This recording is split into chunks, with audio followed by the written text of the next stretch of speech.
Hello everyone, and welcome to the webinar series, Extending the Value of Salesforce. Today's webinar is titled, Best Practices for Selecting AppExchange Solutions. I'm Maria Pergolino, and I'll be your moderator today. Joining us today are Kevin Roberts from Financial Force, Vidya Chidaga of ServiceMax, and David Belov of Aptus.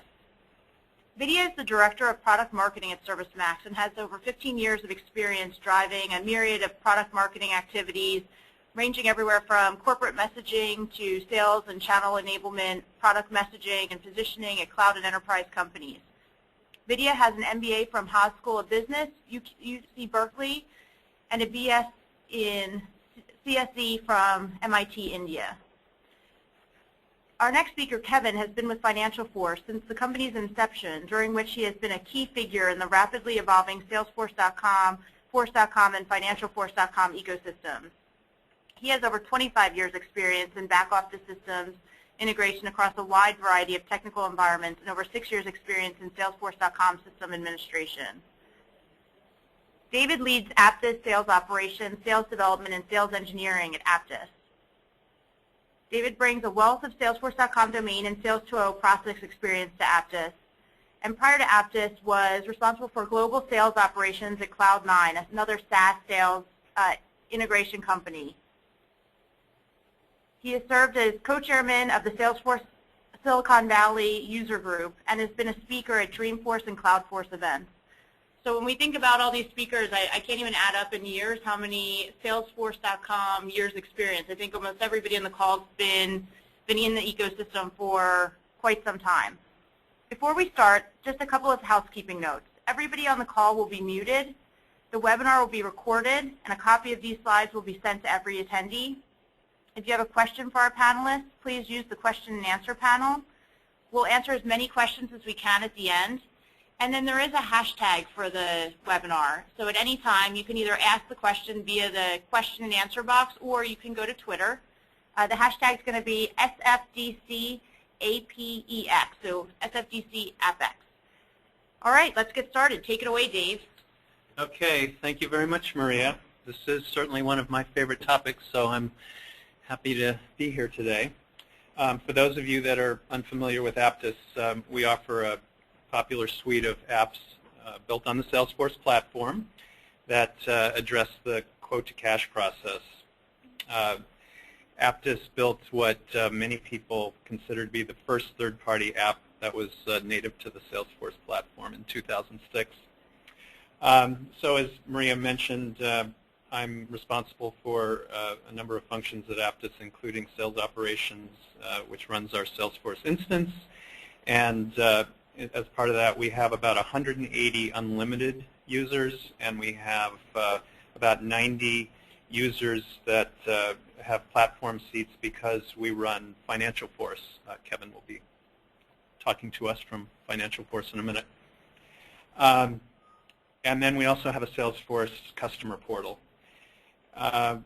So in addition to Financial Force, we subscribe to a wide variety of AppExchange apps, large and small. And when I was at Cloud9, I also had a lot of experience with AppExchange apps, large and small. So I have lots of expertise in picking and choosing apps. So next slide. So I'm going to go through 6 tips and tricks for picking apps. Some of them are easy and maybe a bit obvious.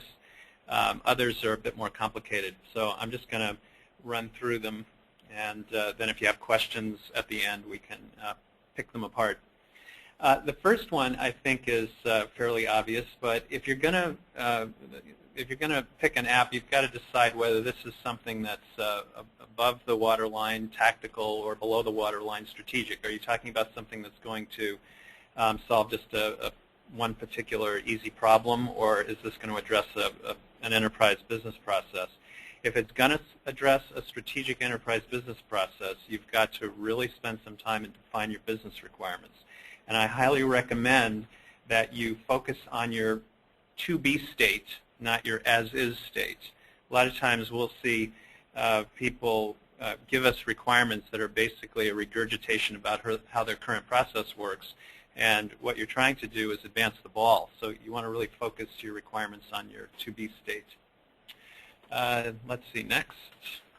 Okay, so this next tip I think might be a bit obvious, but I find myself reading reviews, especially as a good way to get acquainted. I'll do a search on the AppExchange, and then I'll take some time to understand how many reviews there are, when the reviews were done. If the reviews seem to be old, then and there aren't any current ones, then I have to ask myself why that is. Is this a sign that there are other apps that people prefer now? Or has the vendor slowed the pace of new feature releases and there's just nothing to talk about? So reading the reviews can provide some insight if you really stop and think about it. Next. Okay, so this one I actually spend a lot of time thinking about, both in terms of Aptus from a selling standpoint and from a buying standpoint when I'm looking for apps. So what this is all about is if you're looking to solve a particular problem, let's say you're looking to buy contract management, for example. Of course, you've got to find a vendor that solves that problem and does a good job of it.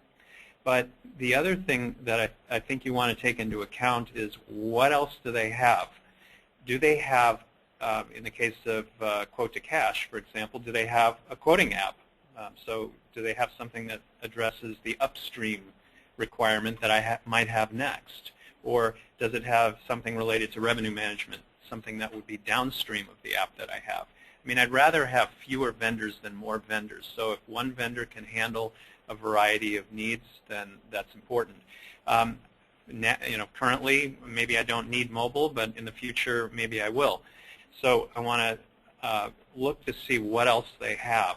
And at the end of the day, my real concern is, am I going to learn something from this vendor? Are they going to have what I need before I need it? Or am I going to have to push them? I hate pushing vendors. That's waiting for the next release, and if it's late or something, then I'm stuck. So making sure that the vendor has got what I need now and in the future is really important to me. Next. Okay, so this one is a bit more complicated. So if you're really looking at a strategic process, I think it makes sense to understand the vendor that is supplying this application. So, for example, is this a composite app? Is this vendor trying to address a variety of platforms? That can mean that their resources are diverted in different ways. Obviously, a native app is going to be very focused on the Salesforce platform, and they're going to be releasing features that address Salesforce user needs. The second thing that has come up recently is when apps, especially composite apps, are purchased by competing ecosystems. So if Oracle or SAP buy the app that you're looking at, you have to ask yourself whether that app is going to be well maintained going forward. SAP and Oracle are not in the business of helping Salesforce as a general rule. So I take a look at that. That's recently happened, for example, to Big Machines and Chameleon as well. So you have to ask yourself what's going to happen to those apps. Will they be sunsetted? Will they be? Will the feature release pace be maintained? The other thing that I look at is the customer list. If they have customers that are similar to yours, chances are they're going to be able to support you well. If they don't, if they're too small or really big or some other industry, then you might want to question whether they can support you. Next. Okay, so this is kind of a continuation of the last one, talking about native versus composite apps, and Kevin is going to address this in a bit more detail. But the interesting thing here, I think, is that if you're built on the Salesforce platform, you can focus all of your resources on developing new features. If you're trying to maintain the stack, the hardware and software, the data center, security, all that, then you're going to have to spend most of your resources doing that, and you'll have a lot less time focused on features. The other implication here is that if you have experts in your company that are good at maintaining Salesforce, then maintaining a native app is going to be a lot easier, and it's going to reduce your total cost of ownership. Next.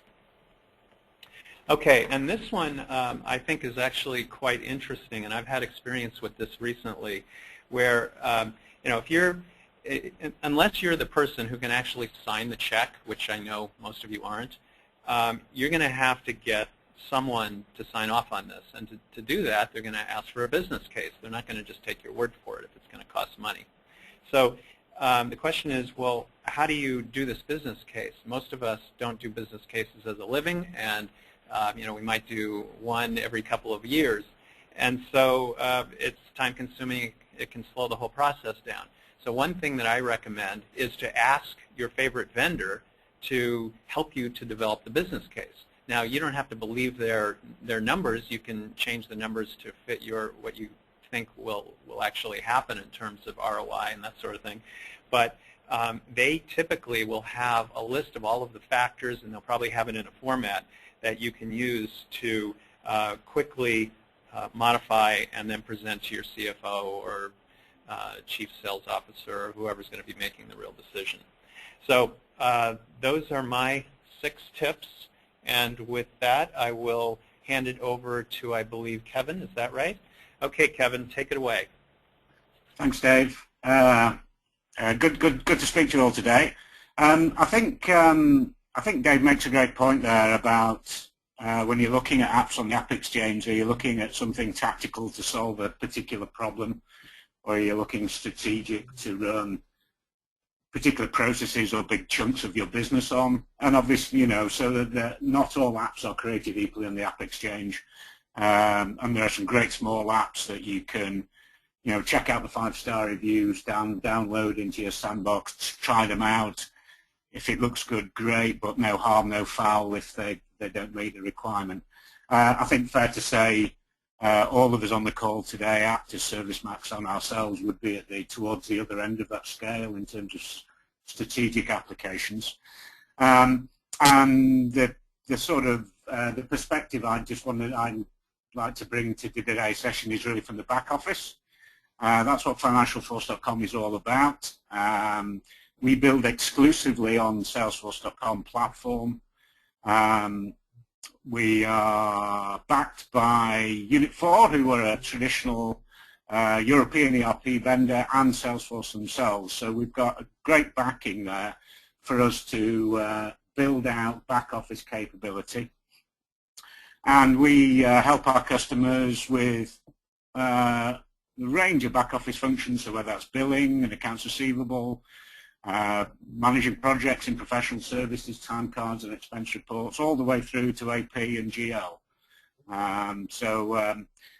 What I'd like to do just is pick up really sort of 3 areas here that I think are really important for the back office.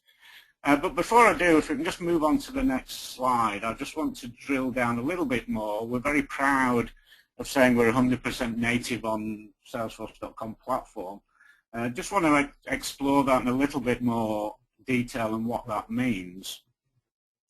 And when we talk about native, we're talking about we're building our applications using the platform, using Salesforce's tools, and in so doing, we are able to embed all the functionality that comes with the platform into our own applications. So while we are able to focus on the key business drivers of whatever apps we're building, we are with our accounting focus and our professional services focus, we are able to take advantage of a range of services that the platform gives us, and that in a way we don't have to worry about. And that's good news for us as a vendor. So we inherit things like mobile clients and workflows and approval processes and enterprise-wide search, reporting, analytics, all those things we inherit it into our application.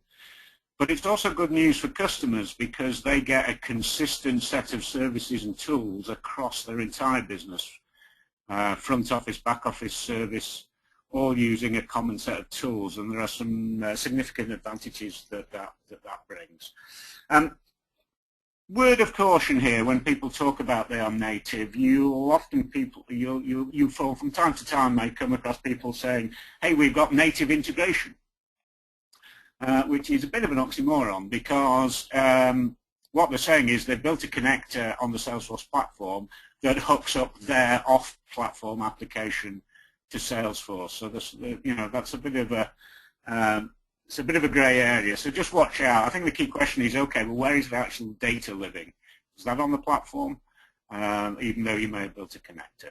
So what I want to, if we just move on, I just want to pick up sort of 3 areas of where true native applications benefit, and just give that a focus from what's important from the back office. And those 3 areas where I want to just touch on the whole area of security and audit. By building on the platform, we inherit basically industry-leading data security, user security, audit controls, and I just want to give you a sense of what that looks like. We get a shared data source across your business. So what you'll see with native apps is that their data is living in objects side by side with CRM and other native apps you've got on the platform. And that's great news from being able to get a perspective across your business, whether it's reporting and dashboards. And I'll give you some examples of that. And something we're very passionate about here at Financial Force is really what we're seeing is a shift in the way people think about their business, where departmental boundaries, which have been very formal in the past, are breaking down, and you're starting to see organizations really reorganize themselves so they are focused on the customer, and the customer gets a consistent experience regardless of whether they're dealing with sales, service, or finance. I'm just going to drill into these areas in a little bit more detail. Okay, next slide, please.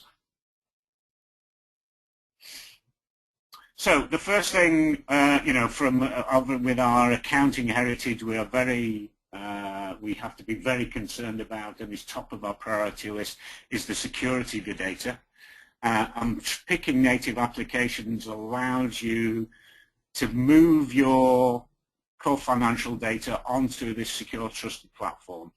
And we inherit all the certifications and audit that the platform comes, whether it's trustees, SOC 70s, SOC 1 certifications, EU Safe Harbor, etc. You get that out of the box, if you like, by building on the platform. We believe we have to go a bit further, so we'll go further and have our own processes externally assessed, and we think that's important. But true native means your data is living on this secure platform. But it goes further than that. If we go on to the next slide, you start to see this, the whole area of really powerful audit controls surfacing in your native applications. What we're looking at here in this case is an invoice that's living within a native app on the platform, and I've just highlighted down the bottom there, we've got a section there called originating document, and that invoice could be generated from any event that you're tracking on the platform. So that could be an opportunity, it could be a service case, it could be a billing contract, it could be some custom object you built yourself, and you are able to link those records together. This is not simply reference fields, these are live links, and indeed the records are joined, if you use a database idea. They are actually joined, so you can drill back. If you're looking at the opportunity, you can drill back to the contract, you can drill back to the opportunity.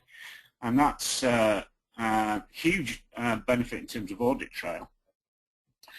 So you can drill back, you can drill forward, and you're navigating between native apps on the platform, but from a user perspective, they're just saying their user experience is the same. They're navigating around what is one app to them, and the data is all living in one place. And if we move on, it goes further than that, because we also inherit wonderful audit trails that the platform allows us to configure onto those objects. So what we're seeing here is this time on the payables side, you're seeing an approval history using the workflow engine. I'll come back to that later. You're seeing a history of the key fields on that invoice you want to track. You want to know if somebody's changed the due date, for example. And you can attach supporting documentation to that. So in this case, a scanned image of the invoice itself. Now, that pulls everything into one place. Great efficiency there, but that does translate into dollars. The actual audit process is dramatically accelerated if all that information is in one place, rather than having to navigate different applications, different databases, different systems to try and tie everything together. So that's a great benefit when you're looking at the native applications. Give you really a great step up to enterprise class audit.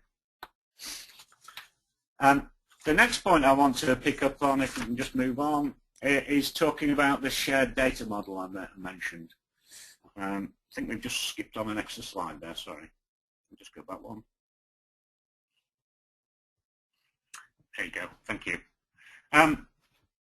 So if you're using native applications, those objects, your data is living in Salesforce object on the platform, side by side with CRM data and other objects, other native apps you're using, and they are linked together. And now you can use the power of the platform for reporting and dashboards because we can start to pull things together. The information is linked together, so if you want a report of orders with invoices, or invoices and cash, or service calls and opportunities, all those things can be linked together.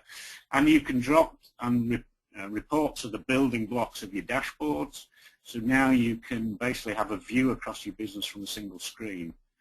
And that's great from a decision-making perspective because you can start to identify cause and effects that you might otherwise miss if you're actually having to use multiple reporting tools, separate siloed data. And that also means, if we move on, that you can put that information side by side in standard objects on the platform. Yeah, if we could just have the next slide, please.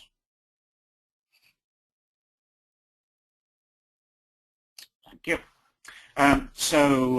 Dave mentioned mobile earlier. The great news is if you're picking mobile apps, you'll be able to take data from those mobile apps and view them, expose them within standard Salesforce apps, Salesforce mobile apps. So what we're looking at here is the Salesforce iPad app, which you would expect your sales or service team to be viewing, have with them when they go and have their client visits. And what that means is they're going to have visibility to not only the sales data or the marketing data or the service data, they're going to have the back office with them as well. And that gives them great visibility across the business. So that's again a benefit. You're not reliant on just one vendor there in terms of, well, you need to wait for Financial Force to deliver its mobile app. You can basically take Financial Force data in this case and view it from your Salesforce mobile apps. So that really is a great benefit in terms of if you're looking to mobilize your workforce. Final point just to pick up on, I just want to talk about breaking down the walls between departments. I've talked about this now, this ability to give you a true 360 view of customers. And what we're seeing is companies starting to organize themselves around the customer. So regardless of whether you're dealing with sales, service, or finance, you get a consistent experience. And everybody has a common view rather than a narrow slice of that customer. And this is really what we're seeing in the way we're able to break down the walls, the hard and fast walls between departments that we've seen in the past.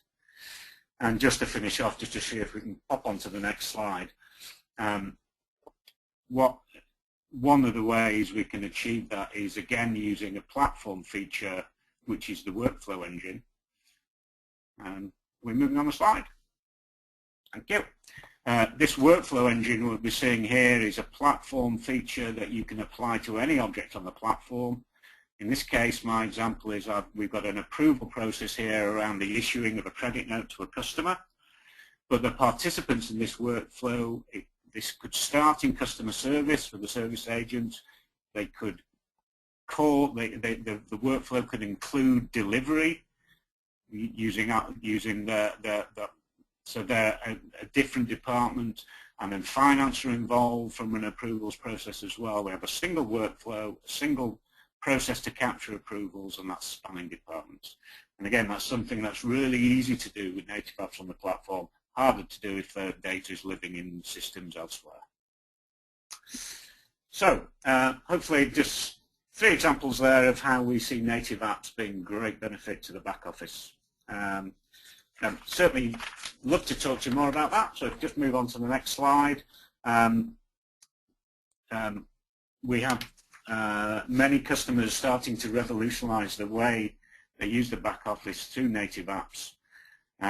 Small, medium and large organizations, and you'll see them talking about how it's making their accounting processes more efficient. It's giving sales and service visibility, it's giving finance visibility to what's coming down the pipeline, and even at the large organizations we've seen Pandora, a key part of their preparation for a successful IPO was having the security and audit trails that move into Financial Force gave them on the platform. And on that note, I'll pass on to Vidya to give you the perspective from ServiceMax. Thank you so much, Kevin. Welcome, everyone. My name is Vidya Chidaga. I'm the Director of Product Marketing at ServiceMax, and super excited to be here. As I was thinking about what I'm going to say today, I realized that Dave and Kevin have touched on so many important points. For the purposes of the next 10 minutes, let's just switch gears and enter the world of service, especially field service. For those of you in the session today who know field service, would agree with me that your customers, the field service technicians, are face-to-face with your customers and have a huge opportunity to delight them on the spot every time by arriving on time, having all the customer history at their fingertips, as well as the knowledge base to the knowledge to fix any problem that they have just the first time around. They also have a huge risk of disappointing your customers by obviously making them wait and not solving the issues adequately the first time around. That's why you have to provide your technicians with a true 360-degree view of the install base. And if you go to the next slide, I'm just talking about what's at stake without the 360-degree view.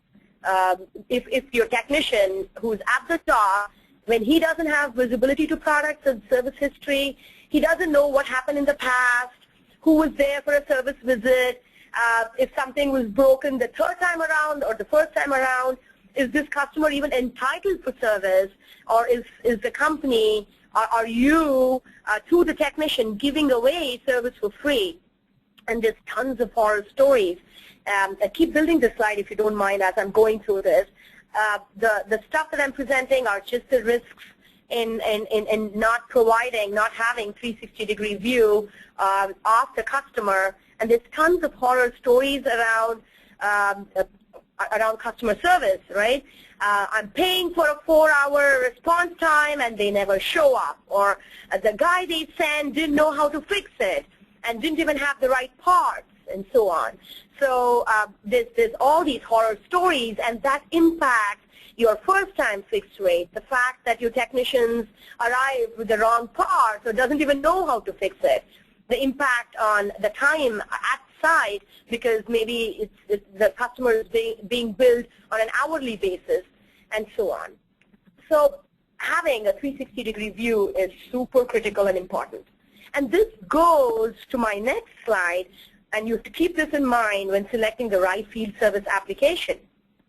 Here are my 3 tips, and nothing earth-shattering, as Kevin and Dave said. Some of them are the, oh yeah, I know that kind of tips, and some of them are, of course, thank you for thinking, for helping me think differently about this particular analysis.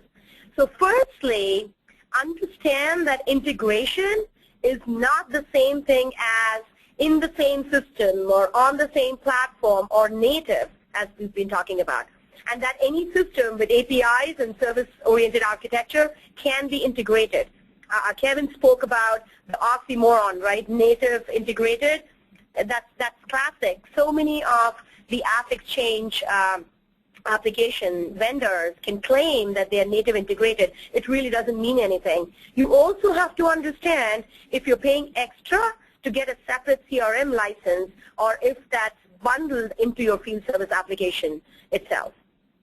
The second tip is research how much of the field service is quote-unquote native to CRM, right? It's very important. It's possible that when you're evaluating, you will find out that a very small piece of the functionality is truly integrated or native integrated, but what you're looking for is an end-to-end field service solution. So research which vendor works regularly with your CRM vendor and has joint successes with them. If you have joint customer success with Salesforce, and if you've evaluated and if you've done your research, you would know that a particular vendor would stand out. And that's something to keep in mind when you're selecting the right app in field service. Lastly, I think both the previous speakers alluded to this, but leverage the native CRM functionality, right? Remember that the platform brings so much with it. So pick a field service solution that can leverage some of the proven technology from your CRM vendor. For example, customer portal or partner portals, communities. You can create field service communities that are so relevant, maybe just a community of customers who are using a particular product or in a particular geography or in a particular vertical. You can just create communities around that. And the field service vendor doesn't have to shell resources and expertise to build that functionality because it's a part of the platform already. Same goes to analytics. There's tons of out-of-the-box reports and dashboards that's available for field service executives and managers just because you're built natively on the platform. Social collaboration is huge in field service because your technician is the lone wolf out there in the field, but he doesn't have to be because he can take the power of the entire organization with him when he's out there in the field. So imagine having chatter built into your field service application. That's super critical and something to keep in mind when you evaluate your field service app. Next slide, please. Here, it's no surprise that non-native apps are expensive to build, difficult and cumbersome to maintain and upgrade. It comes with tons of functionality gaps and holes, and obviously is not right for many of you on the call. 100% native, on the other hand, is a whole different story. Your users would love it. That they don't have to learn to use a different UI. They're versed with the lay of the land and can get things done faster. So many of you worry about user adoption, especially in the field. Your technicians are so used to something they don't want to change, but user adoption is super simple and easy with using the same kind of platform. It's seamless in real time. I have a screenshot in the next slide, not yet, but I'll talk about that then. Trusted platform is big, and Kevin alluded to that as well. He had this beautiful picture where he had this screenshot with the Salesforce platform and what it brings to the table. Obviously, it's trusted. It comes with all the bells and whistles. You don't have to worry about scalability and performance and security. That's a conversation that doesn't even come up, doesn't even surface because you're on the trusted, proven platform. New features keep pouring in. You take care of field service related functionality. The platform takes care of all the bells and whistles it has to take care of. And so, you know, both aspects of functionality is taken care of. What I mean by birds of a feather is when you have a platform and you have multiple applications, vendors, building and providing solutions on top of the same platform, it's almost like they can work so easily together. So if you're looking at an integration solution or an asset management solution or a project management solution or a financial solution, you know that when something else is 100% native, it's built on the same platform, and they can easily understand each other's language. So that's why 100% native is the proven choice. If you go to the next slide, bear with me because this builds. I just want to say that ServiceMax is 100%. It's built on Force.com. It's native to Force.com and extends the Service Cloud functionality for Salesforce. So Service Cloud has knowledge management and call center functionality, but obviously doesn't have field service. And ServiceMax completes that pie by building the field service, by bringing the field service functionality to Service Cloud, thereby completing the customer service story for Salesforce. If you go to the next build on the same slide, ServiceMax actually provides and offers the end-to-end solution right from contracts to scheduling and parts management and reverse logistics and the social collaboration. We've actually taken Salesforce Chatter and we've built our own Service Pulse on top of it. So we use 80 or 85% of Chatter, and we've built field service specific functionality on top of the social collaboration platform from Salesforce. And of course, portals, we have the functionality coming from Force.com. We've got our customer portal and the partner portal. Mobile, everything is available on the mobile platform. We have an award-winning iPad app. We've got ServiceMax Mobile available on the smartphones, on laptops. Everything is available in the offline mode and so on. If you go to the next slide, which is the one screenshot I have, and it's fun. Can you tell which is what? I mean, can you call Salesforce and ServiceMax apart? I don't think so. That's because it's the same user experience. Your technicians, your call center agents, if they want visibility into contracts, they don't have to really go to another application and learn the user interface and where to click and what to do. It's all in one place. It's mashed up. It's seamless in real time. And that's the value of having it all native and built on the same platform. Next slide, please. This is just my couple of last slides where I want to call out a customer example. Luminex is it's a corporation that develops, manufactures, and sells biological testing technologies and products in the life sciences and diagnostics industry. They wanted the sales and the service teams to collaborate on customer issues more efficiently and effectively. Luminex wanted a 360-degree view of the customer with both Salesforce and ServiceMax.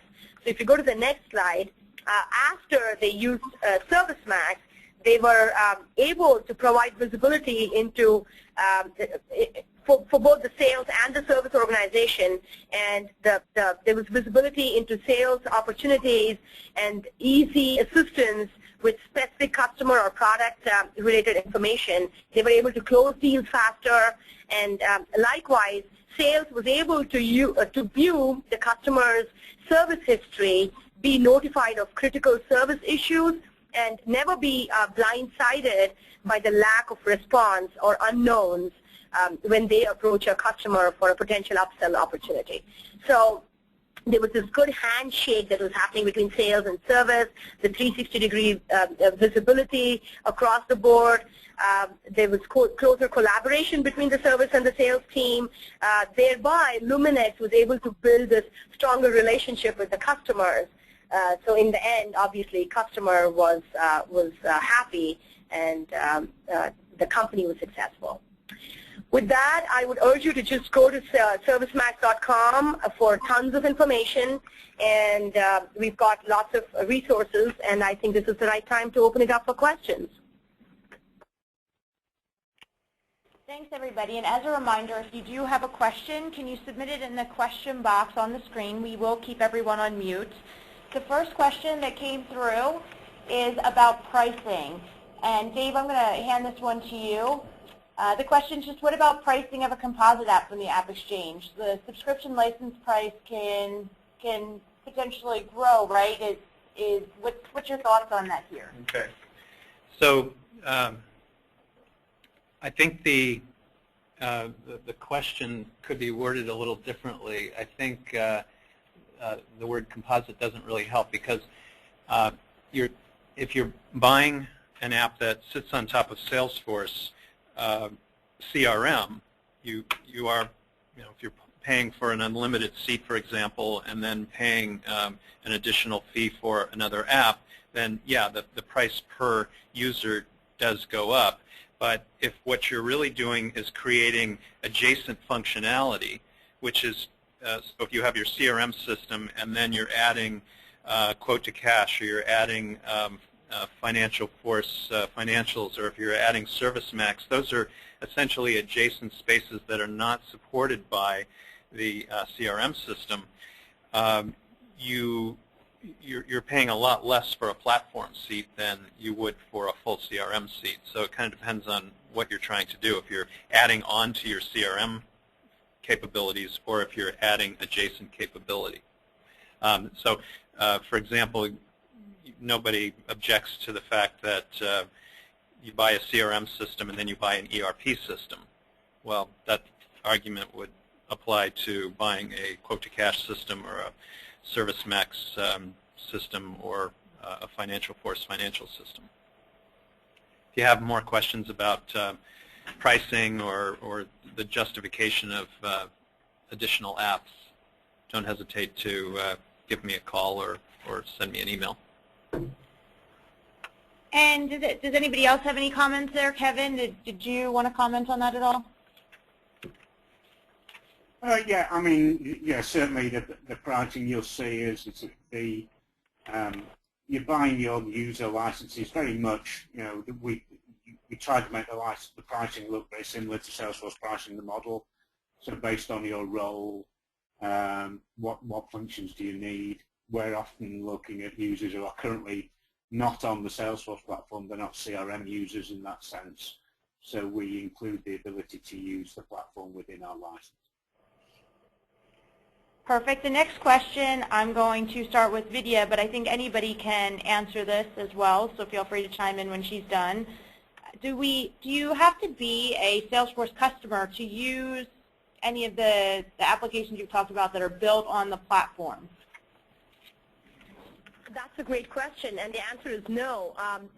With ServiceMax, you can totally just be a ServiceMax customer, and we've actually OEM'd the Salesforce piece that's required to run field service operations. So the 360-degree view I spoke about, where you would need access to contacts and accounts and opportunities or anything else that's a part of the Salesforce standard object list, is already included in the license pricing. So you just pay for the per user per month pricing, and you get Salesforce CRM with it. So that's pretty cool, and our customers totally appreciate that. Kevin and Dave, does that go the same for your organizations, and or is that just to ServiceMax? Yeah, I mean, absolutely true. Yeah, you don't have to be a Salesforce CRM user to be a user of Financial Force applications. We find our customers often are, and what they're seeing is they've got great value and success out of using CRM, and they're coming to us basically looking to do more. They want to move more of the processes onto the platform. But no, they don't have to be CRM. Hey, Kevin, I'm going to kick off with you with this one. It came up while you were speaking. It asked about system admins, if they can... Yeah, let me read the question to you, Kevin. Basically, they thought that the workflow rule that you showed at the end there looked cool, and they wanted to know whether it requires programmers to do that, or can just a regular systems administrator do something like that on their own? Oh well, I'm glad they thought it looked cool. No, it's configuration rather than coding. So that's a sort of wizard-driven process that leads you through how to build that workflow process. So no, it's not coding. It's point and click. Yeah, that as you mentioned in your presentation. all of the features that underpin whether it's Aptus, Quote to Cash, or Financial Force, or ServiceMax, the analytics, the workflow rules, all of that is standard Salesforce functionality, and any trained Salesforce administrator can do that. Yeah, I think it's an interesting point there, because it's as you say, the analytics we were showing, configuring the mobile apps to make additional data appear. That's all point and click, and you're using the same skill set across all the apps. So there's some great efficiency to be had there. All right, thank you. We have just hit the 45-minute mark, so I think we're going to take any other questions offline. Please feel free to continue submitting them through the Q&A. We definitely have a couple more coming in, and we'll respond to those after the event. Thank you, everybody. Before we end the call, I just want to make a couple of notes. For those that are attending Dreamforce, we got a couple comments actually asking if these partners were going to be at Dreamforce, and all of the companies on the call will be at Dreamforce. I have a couple of notes I just grabbed about them. Financial Force has 2 booths. They're going to be in West and North. And you can network or hang out with them at some of their parties.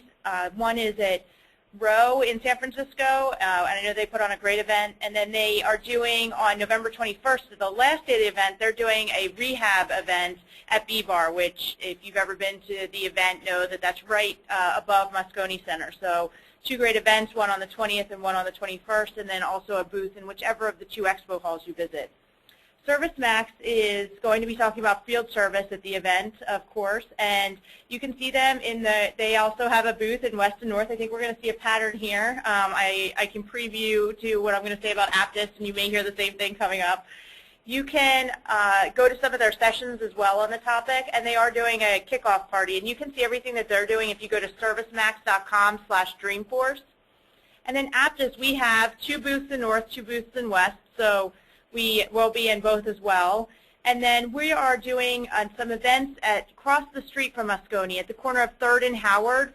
There is what we're calling the Green Zone. We're going to be doing big happy hours before you go to your evening events there on Tuesday and Wednesday. And feel free to join us. And to see more information, you'll go to dreamforce.aptus.com. Thank you, everybody, for joining us on the call today. This webinar, Best Practices for Selecting AppExchange Solutions, I found really useful, so I hope you did too. And you'll get a copy of these slides as well as a recording of the webinar post-event, so don't worry if you missed something. And then the next in our series is about delighting your customers with quote-to-cash applications and Salesforce. And that's on Wednesday, December 4th, and we're going to make sure an invite gets out to everyone on this call for that. Thank you, and we'll get this information out to you quickly. Bye-bye.